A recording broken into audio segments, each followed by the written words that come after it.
ਬਿਸਮਿल्लाहिर्रहमानिर्रहीम अस्सलामुअलैकुम दोस्तों। Urdu rail TV YouTube channel ਵਿੱਚ ਖੁਸ਼ ਆਮਦੀਦ ਜੀ। ਅੱਜ ਦੋਸਤਾਂ ਵੀਰਾਂ ਨੂੰ ਬੰਦੇਸ਼ਾ ਖਾਨਦਾਨ ਦੀ ਹਿਸਟਰੀ ਦੇ ਬਾਰੇ 'ਚ ਮੈਂ ਮੁਕੰਮਲ ਆਗਾਹ ਕਰਾਂਗਾ। ਚੌਧਰੀ ਇਲਿਆਸ ਬੰਦੇਸ਼ਾ ਉਰਫ ਇਲਿਆਸਾ ਚੋਠੀਆ ਸਾਹਿਬ, ਜਿਹੜੇ ਕਿ ਇਹਨਾਂ ਦੀ ਦੁਸ਼ਮਣੀ ਪੰਜਾਬ ਦੀ ਸਭ ਤੋਂ ਵੱਡੀ ਦੁਸ਼ਮਣੀਆਂ ਦੀ ਗਿਣੀ ਜਾਂਦੀ ਆ। ਇਹਨਾਂ ਦੀ ਜ਼ਿੰਦਗੀ ਦੇ ਬਾਰੇ ਵਿੱਚ ਮੈਂ ਤੁਹਾਨੂੰ ਅੱਜ ਇਹ ਵੀਡੀਓ ਮੈਂ ਬਣਾਈ ਹੈ। ਅਤੇ ਵੀਡੀਓ ਸ਼ੁਰੂ ਕਰਨ ਤੋਂ ਪਹਿਲੇ ਦੋਸਤਾਂ ਵੀਰਾਂ ਨੂੰ ਗੁਜ਼ਾਰਿਸ਼ ਆ, ਮੇਰੇ ਚੈਨਲ ਨੂੰ ਲਾਈਕ ਸਬਸਕ੍ਰਾਈਬ ਸ਼ੇਅਰ ਜ਼ਰੂਰ ਕਰ ਦਿਓ। ਚੌਧਰੀ ਇਲਿਆਸ ਜੱਟ ਸਾਹਿਬ ਨੇ ਪੰਜਾਬ ਦੀ ਸਭ ਤੋਂ ਵੱਡੀ ਦੁਸ਼ਮਣੀ ਨਿਭਾਈ ਹੈ, ਜਿਹੜੀ ਕਿ 40-50 ਸਾਲ ਤੋਂ ਇਹ ਦੁਸ਼ਮਣੀ ਚੱਲੀ ਜਾਂਦੀ ਪਈ।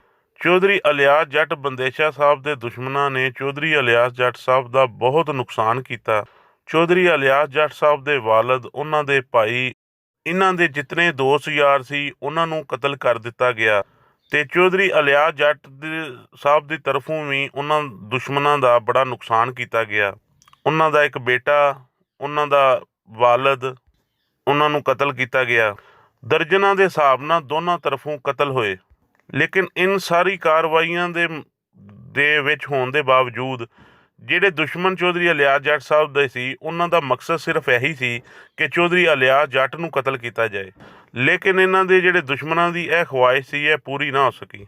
ਅਤੇ ਚੌਧਰੀ ਇਲਿਆਸ ਜੱਟ ਸਾਹਿਬ ਦੇ ਜਿਹੜੇ ਦੁਸ਼ਮਣ ਸੀ, ਉਹਨਾਂ ਨੇ ਬੜੀ ਮਜ਼ਬੂਤ ਪਲੈਨਿੰਗ ਕਰਕੇ ਅਤੇ ਇਹਨਾਂ ਦੇ ਹਮਲਾ ਕੀਤਾ, ਅਤੇ ਅੱਲਾਹ ਪਾਕ ਨੇ ਇਹਨਾਂ ਨੂੰ ਮਹਿਫੂਜ਼ ਰੱਖਿਆ। ਪੰਜਾਬ ਦੀ ਤਾਰੀਖ ਦੇ ਵਿੱਚ ਇਸ ਤਰ੍ਹਾਂ ਦੀ ਕੋਈ ਪਲੈਨਿੰਗ ਨਹੀਂ ਕੀਤੀ ਗਈ ਹੋਏਗੀ ਕਿ ਜਿਸ ਚੌਧਰੀ ਇਲਿਆਸ ਜੱਟ ਸਾਹਿਬ 'ਤੇ ਹਮਲੇ ਕੀਤੇ ਗਏ ਹੋਣ।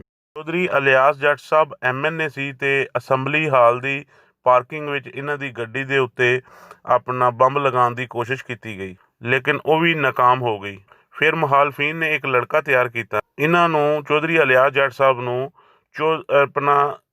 ਜਹਾਜ਼ ਦੇ ਅੰਦਰ ਉਸ ਲੜਕੇ ਨੇ ਕਤਲ ਕਰਨਾ ਸੀ।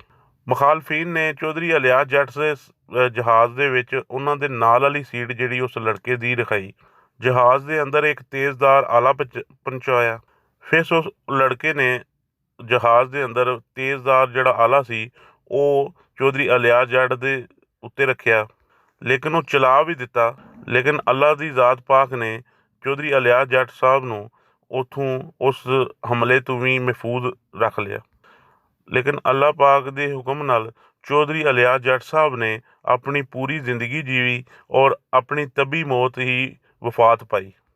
ਜਿਸ ਲੜਕੇ ਨੇ ਆਪਣਾ ਚੌਧਰੀ ਇਲਿਆਸ ਜੱਟ ਸਾਹਿਬ ਦੇ ਤੇਜ਼ਦਾਰ ਆਲਾ ਰੱਖਿਆ ਸੀ, ਕਮਾਂਡੋ ਨੇ ਉਸੇ ਟਾਈਮ ਮੌਕੇ 'ਤੇ ਹੀ ਉਹਨੂੰ ਮਾਰ ਦਿੱਤਾ। ਅਤੇ ਕਿਹਾ ਜਾਂਦਾ ਜੀ ਕਿ ਜਿਹੜੇ ਚੌਧਰੀ ਇਲਿਆਸ ਜੱਟ ਸਾਹਿਬ ਦੇ ਉਹ ਮੁਖਾਲਫੀਨ ਸੀ, ਜਿਹੜਾ ਲੜਕੇ ਨੇ ਤੇਜ਼ ਆਲਾ ਰੱਖਿਆ ਸੀ ਜਹਾਜ਼ ਵਿੱਚ ਚੌਧਰੀ ਇਲਿਆਸ ਜੱਟ ਸਾਹਿਬ ਦੇ, ਉਹਦੀ ਜਨਾਜ਼ੇ 'ਤੇ ਮੁਖਾਲਫੀਨ ਨੇ ਢੋਲ ਵਜਾਇਆ ਕਿ ਇਤਨੇ ਆਪਣਾ ਬੜਾ ਕਾਰਨਾਮਾ ਸਰ ਅੰਜਾਮ ਦਿੱਤਾ ਕਿ ਸਾਡਾ ਲੜਕਾ ਬੜਾ ਦਲੇਰ ਸੀ।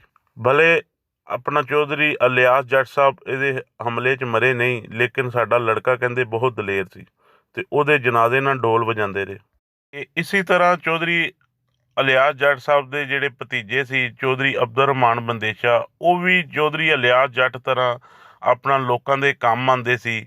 ਚੌਧਰੀ ਅਬਦੁਲ ਰਹਿਮਾਨ ਬੰਦੇਸ਼ਾ ਸਾਹਿਬ ਬੜੇ ਖੂਬਸੂਰਤ ਜਵਾਨ ਹੈਗੇ ਸੀ, ਅਤੇ ਚੌਧਰੀ ਅਬਦੁਲ ਰਹਿਮਾਨ ਬੰਦੇਸ਼ਾ ਸਾਹਿਬ ਨੂੰ ਆਪਣਿਆਂ ਨੇ ਹੀ ਬੜੇ ਧੋਖੇ ਨਾਲ ਕਤਲ ਕਰਾ ਦਿੱਤਾ। ਅਤੇ ਇਸੇ ਤਰ੍ਹਾਂ ਬੰਦੇਸ਼ਾ ਖਾਨਦਾਨ ਦਾ ਆਖਰੀ ਵਾਰਸ ਵੀ ਰੁਖਸਤ ਹੋ ਗਿਆ। ਹੁਣ ਬੰਦੇਸ਼ਾ ਖਾਨਦਾਨ ਦੀ ਜਿਹੜੀ ਦੌਰ ਆ ਉਹ ਸਿਦਰਾ ਸਈਦ ਬੰਦੇਸ਼ਾ ਹੁਣ ਚਲਾ ਰਹੀਆਂ ਨੇ, ਅਤੇ NA 106 ਦਾ ਇਲੈਕਸ਼ਨ ਦੀ ਤਿਆਰੀ ਕਰ ਰਹੀਆਂ ਨੇ ਅਤੇ ਫੁੱਲ ਕੰਪੇਨ ਕਰ ਰਹੀਆਂ ਨੇ, ਅਤੇ ਹਲਕੇ ਦੀ ਆਵਾਮ ਜਿਹੜੀ ਉਹਨਾਂ ਦੇ ਨਾਲ ਆ, ਅਤੇ ਬੰਦੇਸ਼ਾ ਖਾਨਦਾਨ ਦੀ ਖਿਦਮਾਤ ਦੀ ਵਜ੍ਹਾ ਤੋਂ ਉਹਨਾਂ ਨਾਲ ਬੜੀ ਇਜ਼ਹਾਰੇ ਮੁਹੱਬਤ ਕਰਦੇ ਨੇ, ਅਤੇ ਅੱਲਾਹ ਪਾਕ ਉਹਨਾਂ ਨੂੰ NA 106 'ਚ ਕਾਮਯਾਬੀ ਅਤਾ ਫਰਮਾਏ। ਅਤੇ ਅਗਲੀ ਵੀਡੀਓ ਤੱਕ ਇਜਾਜ਼ਤ ਦੇ ਦਿਓ। ਅੱਲਾਹ ਹਾਫਿਜ਼।